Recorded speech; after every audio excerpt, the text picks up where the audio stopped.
Teman-teman, baca firman Tuhan wajib setiap hari. Amin. Halo teman-teman, baca firman Tuhan wajib setiap hari. Amin.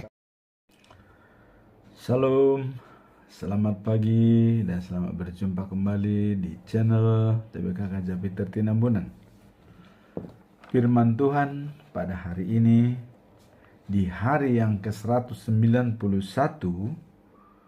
tahun 2024, tanggal 9 Juni, diambil dari kitab Nabi Yeremia pasal 30 ayat 20 dengan perikop janji Tuhan kepada umatnya.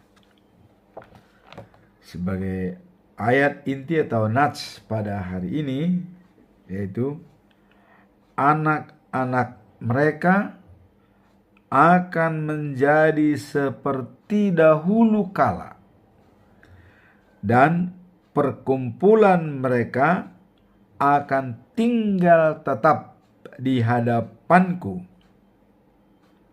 Aku akan menghukum semua orang yang menindas mereka.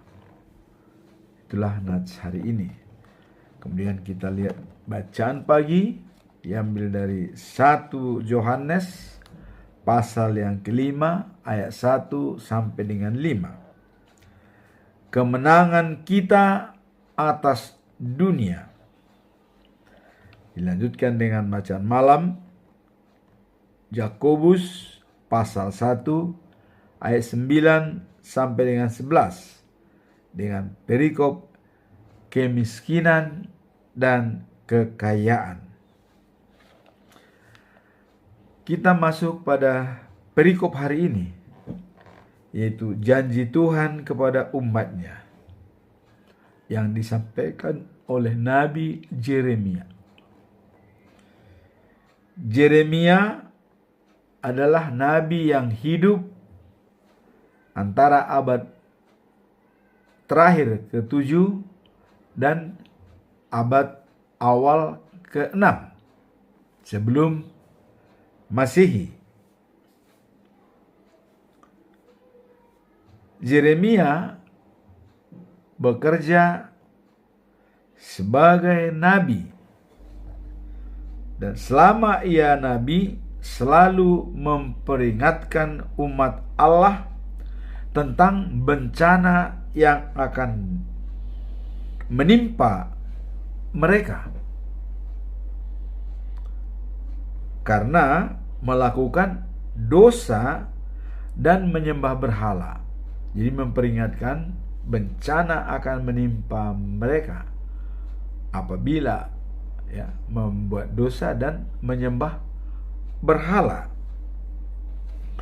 Dan buku Yeremia dibagi dalam 4 bagian.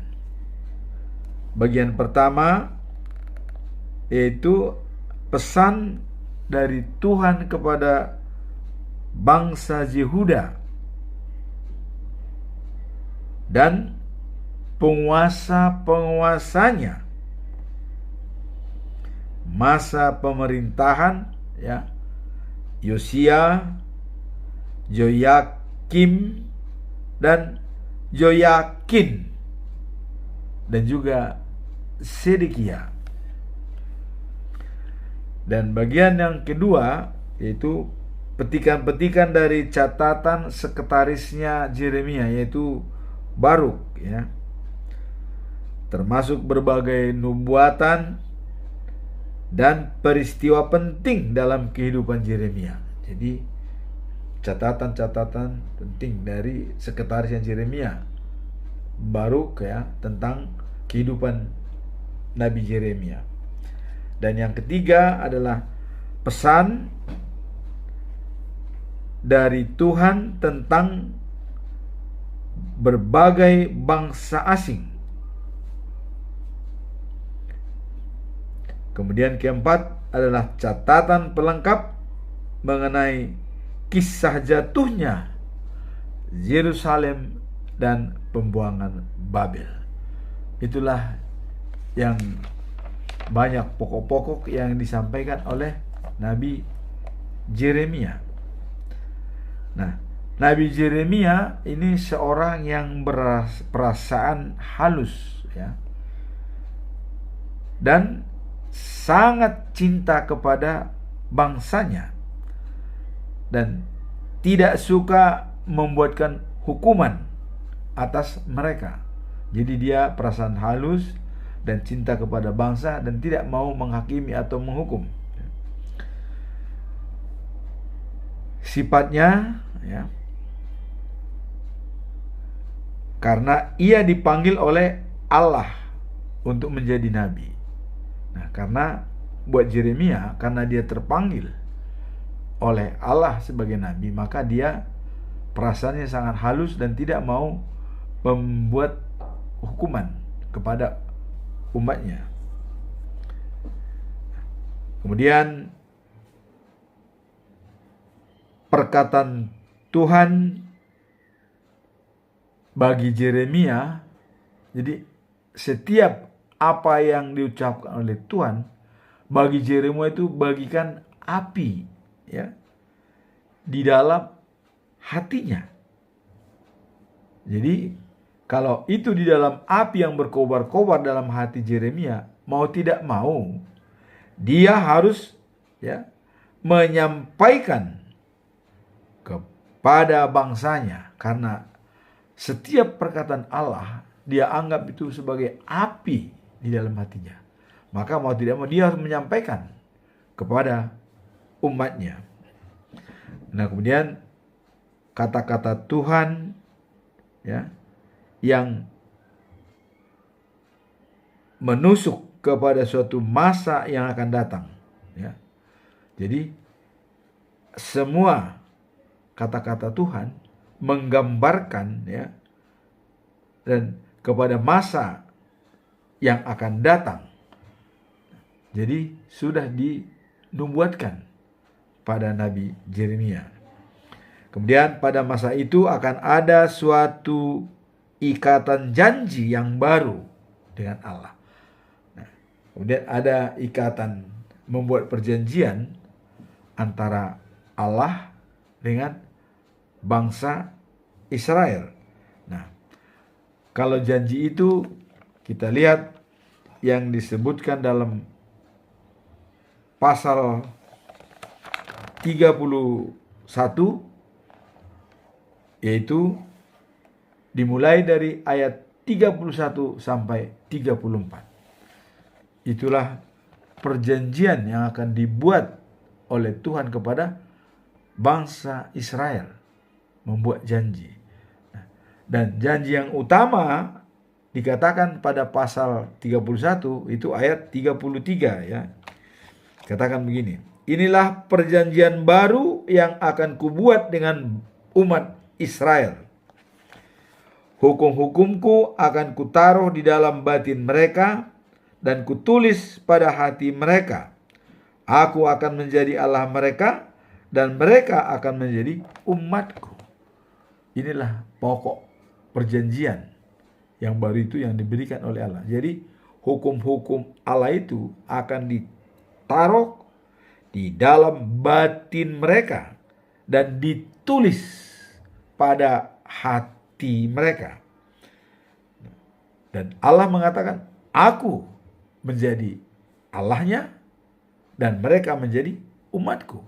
Jadi ini sudah pengakuan yang khas dari Allah kepada bangsa Israel, dan hukum-hukumnya ditulis pada batin mereka, ya, ditaruh pada batin dan ditulis dalam hatinya, dan Allah menjadi Allah mereka, ya, dan umatnya adalah bangsa Israel. Jadi ada pengakuan, aku Allah mereka dan mereka umatku. Itulah perjanjian yang dibuat oleh Allah melalui Nabi Yeremia kepada bangsa Israel. Nah, sekarang kita masuk dalam perikop, yaitu janji Tuhan kepada umatnya. ada perintah Tuhan pada Yeremia. Dia bilang, tulislah dalam sebuah buku. Ini perintah Tuhan ini. Semua yang telah kukatakan kepadamu. Jadi apa yang dikatakan oleh Tuhan itu ditulis dalam satu buku. Nah, kata Tuhan, sebab akan tiba waktunya aku akan memulihkan keadaan umatku Israel dan Yehuda. Jadi kalau kita lihat pembuangan bangsa Israel selama 70 tahun yang sangat menderita, dan Yerusalem itu porak-poranda, temboknya dihabiskan, dibumi hanguskan Yerusalem yang sudah dibangun oleh Raja Salomo begitu megahnya, ya. Tapi itu porak-poranda. Kenapa?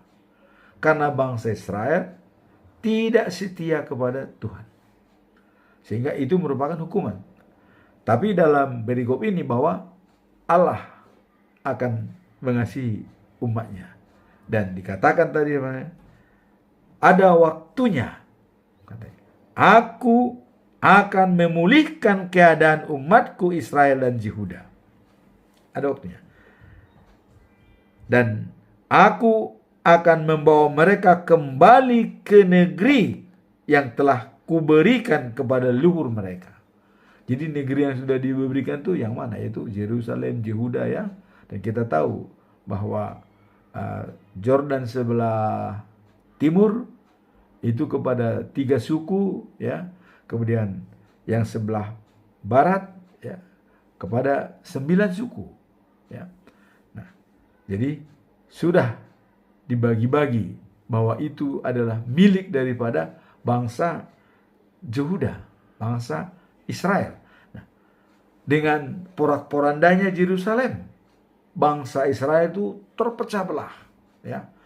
Yerusalem dan Yehuda, ada 2 kerajaan, Yehuda dan Yerusalem itu saling perang. Nah, pada waktu mereka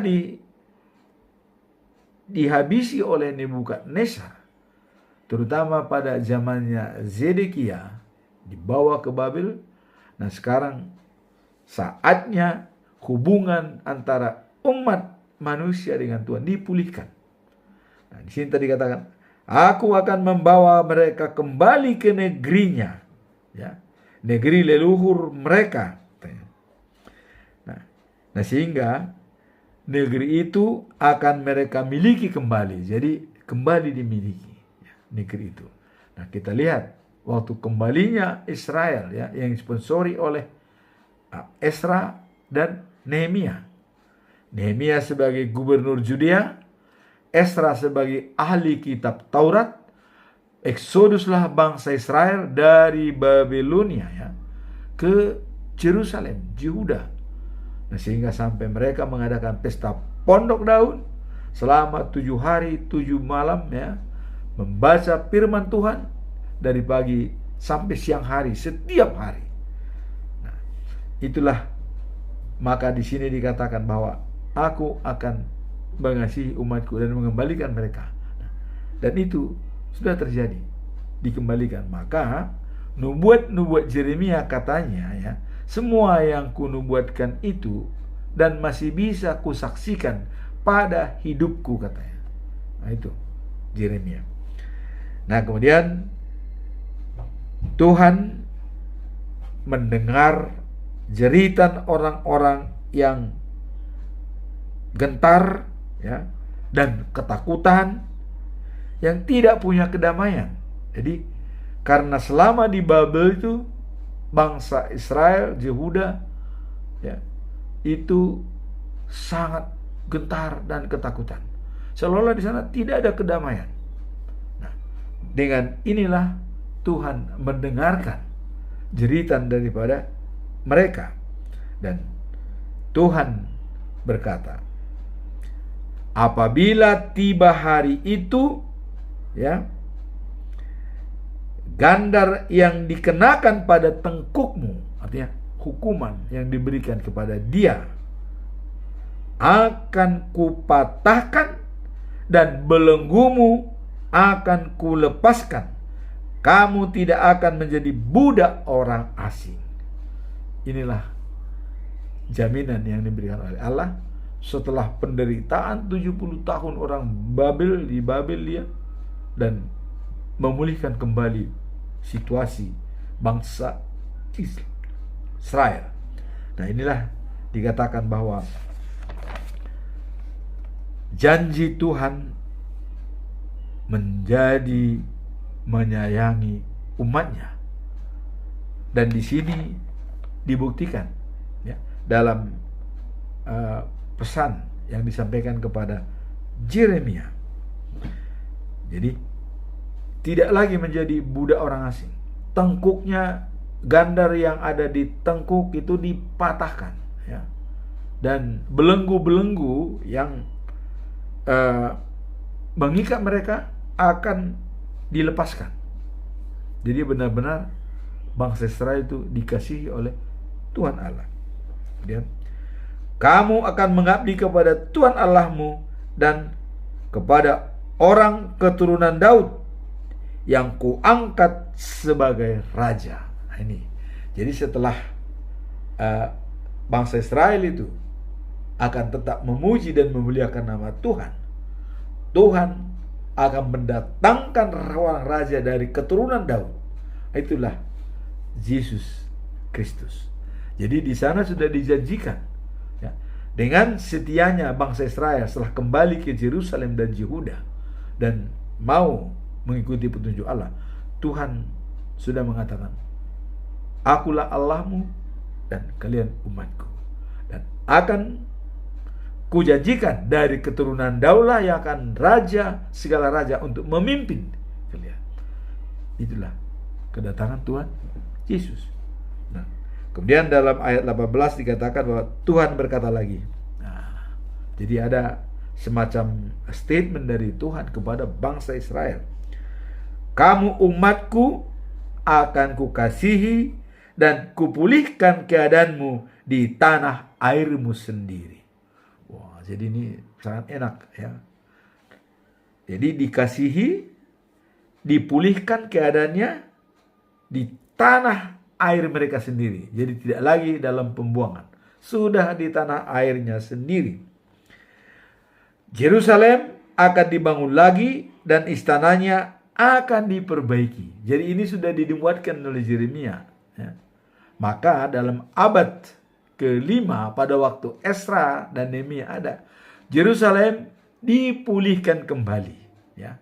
Bergotong royong mereka membangun Yerusalem pada waktu pemerintahan Nehemia sebagai gubernur Judea atas perintah Babel ya. Nah, kemudian istana-istananya akan diperbaiki. Jadi istana-istana yang rusak, yang rontok, yang sudah roboh dibuat oleh Nebukadnezar itu dibangun kembali. Nah, dan kita tahu semua barang-barang yang diangkut tadinya dari Yerusalem dibawa ke kuil-kuil di Babel dan juga di rumah-rumah suci, itu dikembalikan semua ke Yerusalem. Ya, seperti sambung, bokor ya, semua peralatan-peralatan dikembalikan ke Yerusalem. Nah, itulah dipulihkannya Israel dari pembuangan atau jajahan orang asing di Babilonia. Nah, kemudian penduduknya akan memuji aku dengan nyanyian dan bersorak-sorak dengan riang. Aku membuat mereka dihormati dan tidak lagi dihina, dan jumlah mereka akan terus bertambah. Jadi tidak ada lagi yang mengganggu. Jadi setelah mereka eksodus ke Yerusalem dan melakukan pesta pondok daun ya, disitulah kebahagiaan Israel yang diciptakan oleh Tuhan. Nah, kita tahu waktu itu bahwa Nehemia memerintahkan semua bangsa Israel berdiri katanya dalam perkumpulan itu. Semua orang Israel berdiri, kalau orang asing boleh duduk. Jadi yang bukan Israel itu ada bangsa Moab ya, bangsa Mori. Artinya itu adalah seperti budak dan juga pembantu ya. Ada, dan juga sebagai istri mungkin kawin campur ya. Nah, tapi ini khusus bangsa Israel supaya berdiri semua. dari kumpulan yang ratusan ribu orang itu, berdirilah dan pengampunan dosa. Dan di sana banyak sekali bangsa Israel yang menangis. Ya. Inilah dengan dipulihkannya bangsa Israel dan disayangi oleh Tuhan umatnya. Nah, sehingga kita masuk dalam perikop inti di ayat pada hari ini, yaitu bangsamu akan kujadikan jaya seperti dulu, ya, dan berdiri lagi sebagai umatku. Semua yang menindasnya akan kuhukum juga. Jadi sudah ada jaminan dari Tuhan bahwa dikembalikan bangsa itu seperti dulu, dan semua yang menindas itu dihukum. Apakah penyakit, apakah malapetaka, itu semua dihukum. Nah, sehingga inilah ayat hari ini dikatakan, anak-anak akan menjadi seperti dahulu kala, dan perkumpulan mereka akan tinggal tetap di hadapanku. Aku akan menghukum semua orang-orang yang menindas mereka. Jadi dikatakan tadi, akan tinggal tetap di hadapanku. Yerusalem dibangun kembali, dan mereka tinggal tetap di sana menyembah dan memuji Tuhan, menyanyi dan memuliakan Tuhan. Inilah dengan kembalinya Yerusalem, ya, Yehuda, dan sebagai janji Tuhan kepada umatnya. Jadi benar-benar dikembalikan kembali, dan mereka tinggal dengan tenang seperti dulu, katanya, ya. Ini memang baru pesan ini, jadi belum terjadi. Tapi kita lihat kejadian pada tahun abad kelima, ya. Ini tadi dari abad yang ke-6, tapi abad kelima itu memang Esra, Nehemia, dan juga Esther sebagai pembela daripada Yahudi untuk mengamankan dan menyelamatkan Yahudi semua di pemerintahan Ahasuerus, ya, di Persia. Nah, jadi dengan demikian pulih kembali, dan mereka tetap memuji dan memuliakan Tuhan. Di rumah Tuhan dibangun kembali, Yerusalem dibangun kembali, tempat mereka menyembah Tuhan. Nah, kemudian kita lihat bacaan pagi yang diambil dari 1 Yohanes pasal 5 ayat 1 sampai dengan 5. Nah, ini adalah, ya, kemenangan kita atas dunia. Bagaimana memenangkan dunia? Yohanes, ya, menyampaikan, ya, dibilang begini. Orang percaya Yesus sebagai penyelamat dan anak Allah, dan dia adalah anak Allah, dan sebagai penyelamat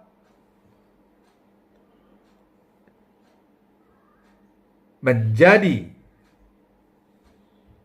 juru selamat kita, ya, dan mengantri berarti Bapa dan menjadi anak. Jadi dia adalah anak Allah.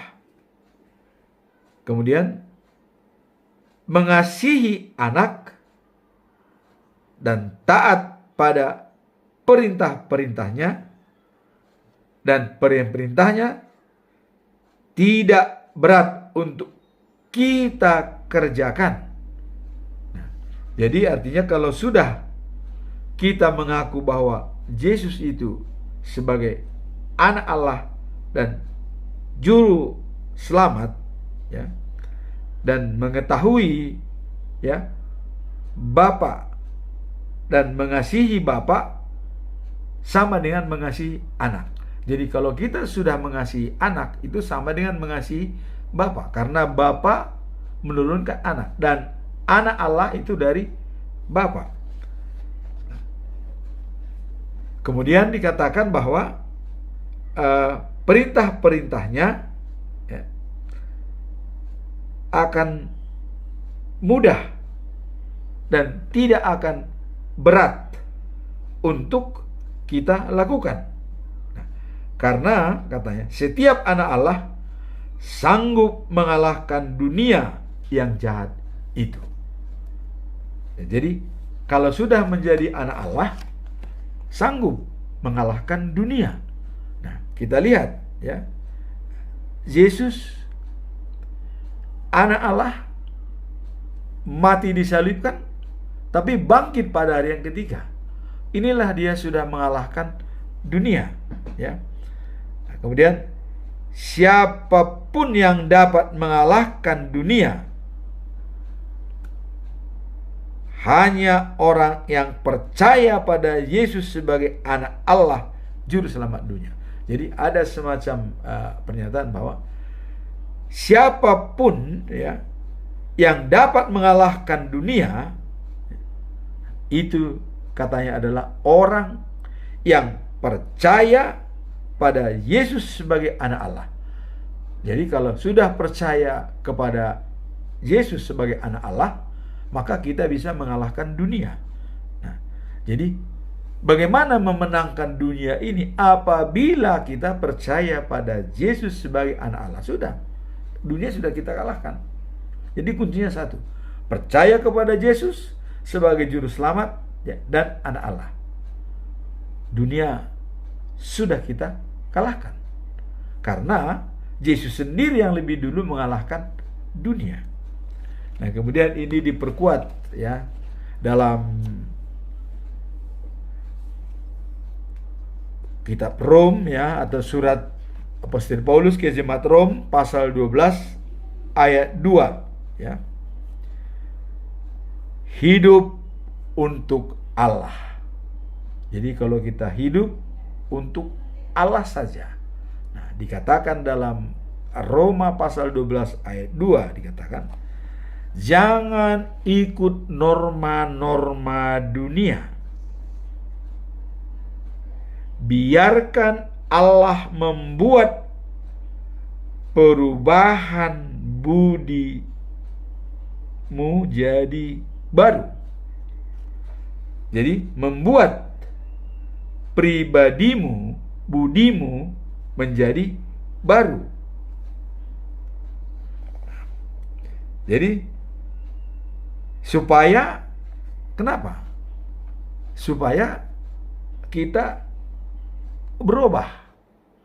Jadi kalau kita tidak ikut norma-norma dunia dan membiarkan Allah membuat pribadi kita jadi baru ya. Jadi pribadi kita baru itu, kalau Paulus mengatakan itu, habis gelap terbitlah terang. Terang itu apabila kita sudah dapat karunia dari Tuhan. Keselamatan sudah dapat. Dan iman percaya sudah ada. Nah, maka dikatakan, jangan ikuti norma-norma dunia. Kalau kau mau mengalahkan dunia, biar Allah membuat pribadimu jadi baru. Apa maksudnya? Supaya ada perubahan dari dunia gelap menjadi dunia terang. Ya, tadinya tidak dibaptis menjadi dibaptis. Ya, tadinya berdosa jadi tidak berdosa. Tadinya tidak pewaris kerajaan surga menjadi pewaris kerajaan surga. Inilah yang membuat berubah dengan pribadi yang baru. Nah, sehingga katanya kalian sanggup mengetahui kemauan Allah. Jadi dengan demikian kita mampu mengetahui apa yang diinginkan oleh Allah. Nah, kemudian yang paling penting lagi adalah bahwa apa yang baik ya, dan yang menyenangkan hati Allah dan menjadi sempurna. Wah, kasihnya sempurna. Ya, kemarin kita mengatakan bahwa yang sempurna itu apabila kita memiliki kasih 4, ya, baru kita dibilang sempurna. Itu kasih storge, ya, kasih sesama saudara kandung, saudara sendiri. Nah kemudian kasih filia, kasih kepada saudara yang bukan saudara kandung. Dan sini termasuk mengasihi musuh, ya. Artinya tidak saudara kandung, orang lain, mengasihi orang lain, ya. Itu filia. Nah, kemudian ada ketiga, kasih eros. Ya. Artinya perkawinan itu adalah merupakan hadiah dari Allah, dari Tuhan. Kalau itu hadiah, wajib hukumnya menjaga kekudusan perkawinan tersebut. Jangan sebentar-sebentar cerai karena siasat gereja, atau karena tidak punya anak kawin lagi. Nah, itu salah. Harus jaga kekudusan karena itu hadiah. Kasih eros, ya. Perkawinan itu hadiah dari Tuhan. Nah, hadiah itu harus kita jaga dengan baik, ya. Apapun tantangannya, bagaimanapun risikonya, dijaga dengan baik. Karena itu hadiah. Nah, kemudian yang keempat adalah kasih agape, yaitu mengasihi tanpa mengharapkan balas jasa. Seperti Allah mengasihi dunia, memberikan Yesus Kristus untuk datang ke dunia dan mati di kayu salib untuk memenangkan kuasa iblis. Jadi kematian Yesus di kayu salib untuk memenangkan kematian iblis. Karena selama ini orang mati nggak pernah bangkit. Begitu Yesus datang, dia mati, bangkit di hari ketiga. Nah, ini sebagai role model. Inilah yang dicontoh oleh Paulus, ya, bahwa kematian itu baginya untung, ya, kalau dia bersama Tuhan. Nah, jadi kasih sempurna itu oleh 4 kasih tadi, yaitu storge, ya, kemudian filia, kemudian eros, dan agape. Mengasihi tanpa mengharapkan balas daripada orang yang kita kasihi. Pemberian tanpa balas. Itu yang saya katakan. Kasih yang ikhlas dan murni. Kasih agape. Nah, kemudian disempurnakanlah itu dengan ajaran daripada Martin Luther sebagai ahli reformasi dalam pengajaran-pengajaran agama Kristen. Bagaimana Martin Luther menyempurnakan? Dikatakan bahwa pedoman-pedoman agama Kristen harus mengacu pada 3 hal. Pertama adalah sola gratia, bahwa keselamatan itu anugerah, bukan karena perbuatan baik, bukan karena kita lamanya bekerja, bukan karena lamanya kita mengabdi, bukan, tapi itu adalah anugerah. Anugerah dari Tuhan, gracia, ya. Artinya pemberian. Jadi kalau anugerah itu pemberian, ya, wajiblah kita mengucap syukur. Karena sudah diberikan, ya kita mengucap syukur. Ya. Keselamatan diberikan, bernapas diberikan, segalanya diberikan kepada kita. Patutlah kita mengucap syukur. Kalau itu memang adalah anugerah daripada Tuhan, pemberian dari Tuhan. Nah, kemudian yang kedua dikatakan adalah sola fide. Hanya karena iman. Jadi iman kita itu, ya, iman kita adalah dibarengi dengan pemberian napas kehidupan kepada kita, itu sudah berikut iman kita. Nah, sejauh mana kita mengelola iman percaya, disitulah kita, ya, berpikiran walaupun tidak melihat. Tapi kalau iman kita bisa melihat, itulah bedanya ilmu pengetahuan dengan ilmu berdasarkan falsafah agama. Kalau ilmu pengetahuan dikatakan ini gelas, saya percaya apabila itu pecah berantakan baru itu gelas. Itu ilmu pengetahuan. Tapi kalau iman percaya kepada Yesus, tidak mungkin saya harus lihat dulu baru saya percaya. Karena kenapa? Karena oleh saksi-saksi hidup yang 12 rasul itu sudah mengatakan kepada kita semua, kamilah saksi hidup bahwa Yesus itu adalah benar adanya. Dia mati di kayu salib dan bangkit di hari ketiga. Itulah bukti bagi kita. Sehingga walaupun kita tidak melihat, tapi iman kita bisa melihat bahwa Yesus itu memang sudah datang ke dunia untuk menyelamatkan manusia. Saksi-saksinya adalah 12 rasul Tuhan Yesus dan termasuk pengikut-pengikut Yesus yang dipilih 70 orang itu ya. Nah, itulah kira-kira pedoman kita. Nah, kemudian pedoman yang ketiga tadi sola gratia, sola fide, dan sola scriptura. Apa itu sola scriptura? Hanya Alkitab yang kita pegang itu untuk mengetahui bahwa keselamatan itu anugerah dan iman percaya itu harus ditulis di dalam Alkitab itu semuanya. Semua ada di sana. Jadi dengan 3 itu sempurnalah keyakinan kita kepada Tuhan Yesus Kristus sebagai anak Allah yang diturunkan ke dunia untuk menyelamatkan manusia dan bangkit ke surga ya. Dan setelah 10 hari dia turunkan roh Allah kepada manusia sebagai roh penolong untuk menemani kita dalam menjalankan tugas kita. Itulah yang dikatakan kemenangan kita atas dunia. Kita bisa memenangkan dunia apabila kita sudah bersama dengan Yesus Kristus yang sudah bangkit dan naik ke surga. Kemudian bacaan malam adalah diambil dari buku Yakobus pasal 1 ayat 9 sampai 11. Nah, ini kemiskinan dan kekayaan. Siapakah Yakobus? Dia adalah hamba Allah dan hambanya Tuhan Yesus Kristus ya. Jadi dia salah satu murid daripada Tuhan Yesus ya. Nah, kemarin kita telah menguraikan iman dan kebijaksanaan. Iman dijalankan adanya kebijaksanaan kita untuk tindakan berbuat ya. Maka iman itu akan hidup. Karena tanpa tindakan, tanpa kebijaksanaan yang kita lakukan, iman mati. Maka ya, iman tanpa perbuatan adalah mati ya, itu ditulis dalam Yakobus. Iman tanpa perbuatan adalah mati.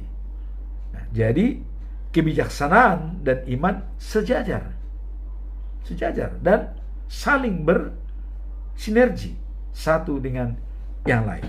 Nah, sekarang adalah kemiskinan dan kekayaan.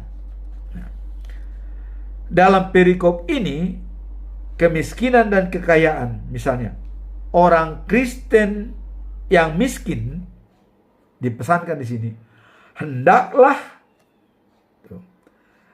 merasa gembira kalau Allah meninggikannya. Jadi orang miskin harus bergembira kalau Allah meninggikannya. Walaupun ada orang miskin, ya, jangan dia bersedih karena Allah akan meninggikannya. Nah, kemudian orang Kristen kaya hendaklah merasa gembira juga kalau Allah merendahkannya. Nah, jadi ini memang kenapa orang kaya dikatakan direndahkan oleh Tuhan. Karena Tuhan sudah mengatakan ya, orang kaya sulit untuk masuk surga katanya. Karena dia masih memikirkan kekayaannya. Tapi di sini dikatakan, walaupun demikian Anda harus tetap bergembira. Jadi mau menerima kodrat itu ya, walaupun itu dicap orang kaya susah masuk surga ya, itu tidak berlaku bagi semua, tapi umumnya seperti itu secara umum. Tetapi orang miskin itu biasanya ditinggikan karena mereka selalu merasa hanya Tuhan penolongnya. Kalau orang kaya itu merasa karena kekayaannya ada, maka dia berpikir kadang-kadang bagaimana nanti, bukan nantinya bagaimana ya. Nah, itulah dikatakan bahwa harus tetap bergembira. Orang kaya tetap bergembira walaupun akhirnya dikatakan direndahkan. Ya, karena orang kaya susah masuk surga. Tapi orang yang miskin katanya gampang masuk surga. Nah, ini adalah pernyataan daripada Tuhan sendiri. Maka di sini dikatakan antara miskin dan kaya. Orang miskin tetaplah ia bergembira, walaupun nantinya kamu akan ditinggikan. Orang kaya juga tetaplah ia bergembira, walaupun kamu direndahkan. Jadi artinya sama-sama memiliki jati diri yang jelas. Baik miskin maupun kaya tetap bergembira di dalam Tuhan. Itu maksud daripada perikop ini. Ya. Nah, karena dikatakan bahwa di sini orang kaya akan lenyap, katanya, seperti bunga rumput. Ya. Jadi apabila matahari terbit, kalau kita lihat bunga daripada rumput itu, ya, matahari terbit dia berkembang. Tapi sore hari dia layu. Begitu layu, maka bunganya gugur. Nah, seperti itulah kira-kira orang kaya. Apapun yang dimiliki itu pasti akan habis. Ya, tidak selamanya. Itu kira-kira maksud daripada perikop ini. Nah, kemudian tahun 2008, ya, saya kebetulan membuat sebuah buku manajemen jati diri. Ya. Dan di awal daripada buku tersebut, ya, saya ambil sekapur sirih. Ya. Sekapur sirih itu saya katakan, ya. Jadi bukunya adalah manajemen jati diri dalam ini bukunya, ya, manajemen jati diri, ya. Nah, jadi di sana ada sekapur sirih. Saya katakan bahwa kekayaan dan kemiskinan seseorang, ya, bisa diukur dari tingkat pergaulannya. Nah, tujuan hidup adalah mampu, ya, mengerti apa itu kebahagiaan. Dan sarananya adalah mampu meyakinkan diri sendiri dan orang lain. Dan keyakinan adalah kunci dari segala-galanya. Mengapa saya katakan kekayaan dan kemiskinan bisa diukur dari tingkat pergaulan? Satu contoh. Saya berhubungan baik dengan si B. Ya, pergaulan. Nah, akibat saya berhubungan baik, saya hendak pergi ke rumahnya. Nah, saya pergi ke rumahnya, ya, pas waktu siang saya pergi. Ya, dijamu saya makan siang, diberikan minuman dan segala-galanya yang bukan milik saya, itu milik dia. Jadi karena pergaulan saya dengan dia, maka saya mendapatkan segalanya dari dia. Itulah dikatakan kekayaan dan kemiskinan ditinjau dari segi pergaulan. Kalau orang miskin, itu yang tidak punya pergaulan. Ya coba kita sendirian di hutan. Siapa? Apa yang bisa kita harapkan dari orang? Tidak ada. Maka di situ kita miskin. Nah, kemudian sarananya apa? Sarananya, nah, saya harus yakin. Ya, mau bergaul dengan seseorang, yakin dulu saya. Saya mau berteman dengan dia. Yakinkan diri saya. Saya bisa nggak melakukan? Kesan pertama menggoda, selanjutnya terserah Anda. Apa kesan pertama menggoda? Nah, Yesus memberangkatkan 70 murid-muridnya pada saat, ya, dia berada di daerah Samaria. Dan di Samaria Yesus ditolak. Begitu dia ditolak, ya, tidak diterima di Samaria, Yesus langsung membuat pengikutnya 70 orang. Diberangkatkan mereka 2 orang, satu kelompok. Ya. Dan ada pesan Yesus kepada orang-orang yang diberangkatkan tersebut. Pertama, tidak boleh pakai sendal. Tuh, jadi dengan kaki telanjang. Kedua, tidak boleh bawa dompet. Berarti tidak punya uang. Pergi dengan hampa. Ya. hanya dengan dirinya. Pergilah kau ke rumah orang yang kau kunjungi. Dan kamu harus mengatakan selalu, begitu sampai di rumah, diberkatilah rumah ini dengan segenap isinya. Tuhan memberkati. Orang lain senang dengan diberkati. Wah, mereka merasa, wah, rumah kami diberkati, senang, dijamu masuk. Dari situlah kau masuk kepada diri mereka, dan kau akan makan dengan mereka. Itulah jaminan yang diberikan Yesus kepada murid-muridnya untuk pergi memberitakan firman Tuhan, tidak membawa apa-apa, tidak bawa uang, tidak pakai sendal, berangkat. Kau diterima, ingat pesan Yesus, jangan berada dalam dua tempat, hanya satu tempat. Kenapa? Karena takut, ya, kalau dia berada dalam dua tempat, ya, yang satu senang, yang satunya tidak senang, karena orang lain itu tidak senang pada rumah tersebut, ya. Nah, jadi beradalah kamu dalam satu tempat. Ini pesan Yesus kepada murid-muridnya untuk berangkat, ya, ditugaskan kepada semua jemaat. Jadi itulah tadi cara kita untuk bergaul dengan orang. Nah, kemudian keyakinan, ya, dan juga mampu meresapi kebahagiaan. Artinya kebahagiaan itu apa yang kita dapat, itu kita merasakan senang. Senang dengan penerimaan orang, kita merasa bahagia.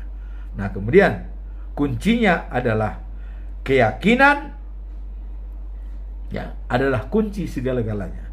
Jadi kalau kita sudah meyakinkan orang lain, dan misalnya saya sudah yakin bahwa Yesus bersama saya, bagaimana saya meyakinkan orang lain supaya juga percaya dengan Yesus? Karena kemarin juga dikatakan sebagai anak-anak Allah, ya, kalau memberitakan firman Tuhan kepada orang, itu sudah menjadi anak-anak Allah. Nah, jadi di sini adalah bagaimana kita meyakinkan diri sendiri, meyakinkan orang lain, ya. Nah, kemudian katanya, keyakinan adalah kunci dari segala-galanya. Kalau orang Batak bilang, haporseomido paluahoko. Iman percaya kepada Tuhan adalah membebaskan kita dari segala tekanan-tekanan. Inilah firman Tuhan pada pagi hari ini, diambil dari 3 perikop, yaitu pertama tadi, janji Tuhan kepada umatnya dibuatkan oleh Yeremia kepada bangsa Israel supaya bersiap-siap. Dan walaupun itu kejadiannya 100 tahun yang akan datang, atau pada zamannya Esra dan Nehemia, ya, tapi itu pasti terjadi. Dan ada sebagian sudah terjadi, seperti Zedekia pada zamannya Yeremia. Dipesankan kepada Zedekia, menyerahlah kau kepada bangsa Babel, kepada Nebukadnezar, keluargamu dan rakyatmu, supaya kamu selamat. Tapi Zedekia merasa dia raja. Wah, bagaimana saya menyerah seorang raja?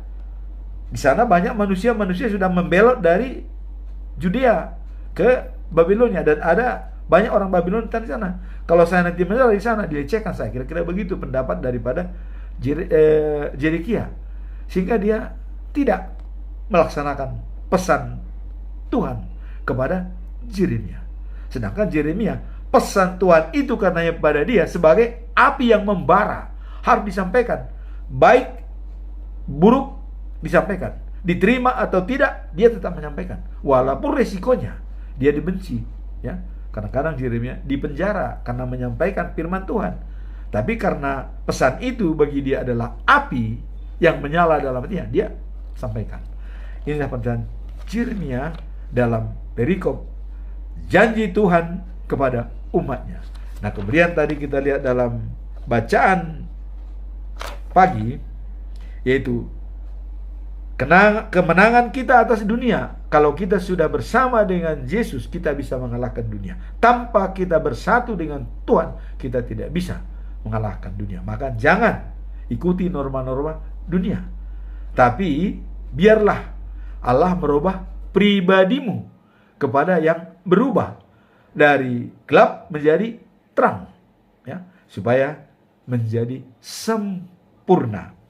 Nah, kemudian terakhir bacaan malam adalah kemiskinan dan kekayaan dapat diukur dari tingkat pergaulan. Dan tujuan hidup adalah mengerti apa itu kebahagiaan. Dan sarananya adalah meyakinkan diri sendiri, meyakinkan orang lain. Dan keyakinan adalah kunci segala-galanya. Aku percaya kepada Allah Bapa. Aku percaya kepada Tuhan Yesus Kristus. Aku percaya dengan Rohul Kudus. Dan keyakinan adalah kunci dari segala-galanya. Demikianlah bacaan firman Tuhan pada pagi hari ini. Semoga firman ini bisa membuat kita menjadi lebih mengerti dan memahami firman Tuhan dengan segala kebenarannya. Amin. Tuhan memberkati kita semua. Comment and share. Bye. Thank you for watching.